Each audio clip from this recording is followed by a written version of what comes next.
Good morning, welcome to వార్తలు వాస్తవాలు. నా పేరు రాజేష్. పత్రికల్లో వచ్చిన ప్రధాన వార్తలను చూద్దాం. ముందుగా నమస్తే తెలంగాణ. బడి పిల్లల ముందు బజారు భాష, స్థాయిని మరచి సీఎం రేవంత్ చిల్లర మాటలు, కేసీఆర్పై అసభ్య వ్యాఖ్యలు, తెలంగాణ తల్లి విగ్రహం పెట్టాలి అన్నందుకు కేసీఆర్ చావు కోరిన ముఖ్యమంత్రి అంటూ ముఖ్యమంత్రి వ్యాఖ్యలపైన తెలంగాణ సమాజం తీవ్రంగా ఫైర్ అవుతుంది.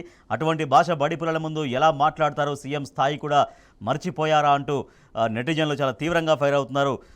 సీఎం రేవంత్ రెడ్డి పైన, సీఎం పైన బీఆర్ఎస్ ఫిర్యాదు, రేవంత్ అనుచిత వ్యాఖ్యలపై పంజాగుట్ట పోలీసులకు కంప్లైంట్ ఇచ్చారు. చీఫ్ మినిస్టర్ గుర్తుపెట్టుకో, సెక్రటరీ పరిసరాల్లో చెత్తను తొలగిస్తాం, మానసిక అనారోగ్యం నుంచి రేవంత్ రెడ్డి త్వరగా కోలుకోవాలంటూ కేటీఆర్ పేర్కొన్నారు. పిల్లల ముందా వికృత మాటలు, రాష్ట్రం పరువు తీస్తున్న సీఎం అంటూ దేశపతి శ్రీనివాస్ ఫైర్ అయ్యారు.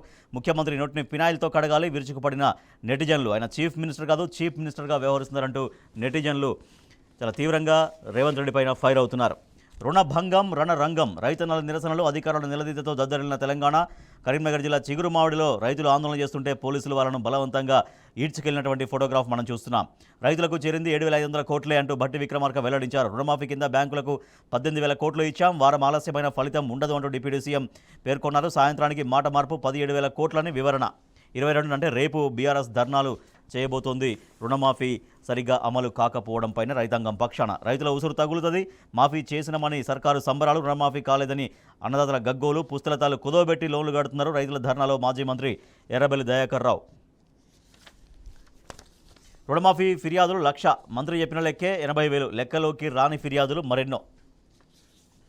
ఉత్తమన్న ప్రెస్ మీట్ పెట్టాన్న రుణమాఫీ రగడపై సీఎం రేవంత్ వేడుకోలు, గొడవను సద్దుమణిగించేలా మంత్రులతో మీడియా సమావేశం పెట్టించాలని నిర్ణయం, ప్రెస్ మీట్ పెట్టేందుకు తుమ్మల నిరాకరణ, సీఎం విన్నపంతో సరైన ఉత్తమ్ కుమార్ రెడ్డి.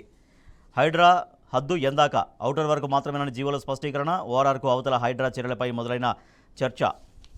స్వచ్ఛ బయోపై ఈడీకి ఫిర్యాదు, స్వయంగా ఢిల్లీ ఆఫీసుకు వెళ్లిన క్రిషాంక్. ముఖ్యమంత్రి రేవంత్ రెడ్డి, ఆయన సోదరుడి మధ్య డీల్పై విచారణ జరపాలని అభ్యర్థన, ఫిర్యాదు స్వీకరించిన ఈడీ అధికారులు. డీఎస్సీపై సర్కారు ఆరా, ప్రశ్నలు పునరావృతం కావడంపై విచారణ, బాధ్యులు ఎవరో తేలితే చర్యలు తీసుకునే ఛాన్స్. సీతక్క అనుచరుడి ఇసుక దందా, డబ్బులు తీసుకుని ఇసుక లోడింగ్ చేయలేదని లారీ డ్రైవర్ల వాగ్వాదం, సోషల్ మీడియాలో వీడియో వైరల్. మెగా సంస్థను బ్లాక్ లిస్టులో పెట్టాలి, దోపిడీ కంపెనీ అని ముద్రేసి ఇప్పుడు ప్రేమ ఎందుకంటూ BRS working president KTR fire అవుతున్నారు.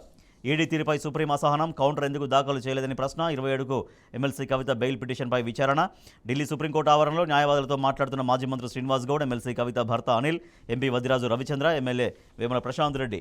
ఎఫ్ఐఆర్ నమోదులో జాప్యం ఎందుకు, అత్యాచారం జరిగిన రోజు రాత్రి వరకు ఎందుకు నమోదు చేయలేదు, అసలు కాలేజీ ప్రిన్సిపల్ ఏం చేస్తున్నారు, ఆత్మహత్య అని ముందు ఎందుకు చెప్పారు, ట్రైనీ డాక్టర్ అత్యాచారంపై పోలీసులు, ప్రభుత్వానికి సుప్రీంకోర్టు ప్రశ్నల వర్షం. ఎన్డీఏ సర్కారు పీచే 3, ఒకసారి నిర్ణయం ఆపై వెనక్కు తీసుకోవడం, 3వ టర్మ్లో మారిన ఎన్డీఏ సర్కారు తీరు.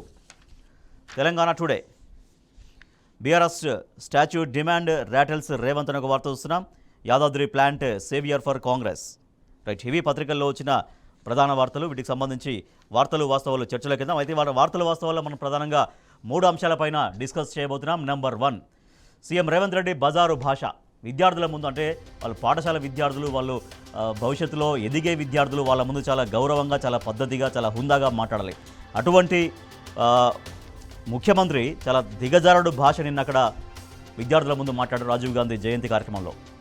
సచివాలయం ముందు తెలంగాణ తల్లి విగ్రహం పెట్టని బీఆర్ఎస్ పార్టీ డిమాండ్ చేసినందుకు దానికి పూర్తిగా వక్ర భాష అని చెప్పి అక్కడ తెలంగాణ తల్లి విగ్రహాన్ని కాదు, కేటీఆర్ అక్కడ కేసీఆర్ విగ్రహాన్ని పెట్టాలి అనుకుంటున్నట్టుగా ఒక వక్ర భాష అని చెప్పి కేసీఆర్ పైన, కేటీఆర్ పైన చాలా నీచమైన భాష, నీచమైన పద ప్రయోగంతో పిల్లల ముందు, చదువుకొని ఎదిగే పిల్లల ముందు, వాళ్ళ ముందు తన స్థాయిని మరిచి ముఖ్యమంత్రి మాట్లాడారంటూ బీఆర్ఎస్ పార్టీ చాలా తీవ్రంగా దీన్ని పరిగణిస్తూ సీఎం పైన నిన్న బీఆర్ఎస్ ఫిర్యాదు చేశారు పంజాగుట్ట పోలీసులకు.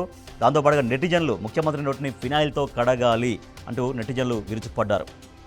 రెండవ అంశం తీసుకుంటే రుణమాఫీకి సంబంధించి, రుణమాఫీ విషయంలో ఇప్పటికే రైతన్నలు చాలా తీవ్ర ఆగ్రహం వ్యక్తం చేస్తున్నారు ప్రభుత్వం పైన.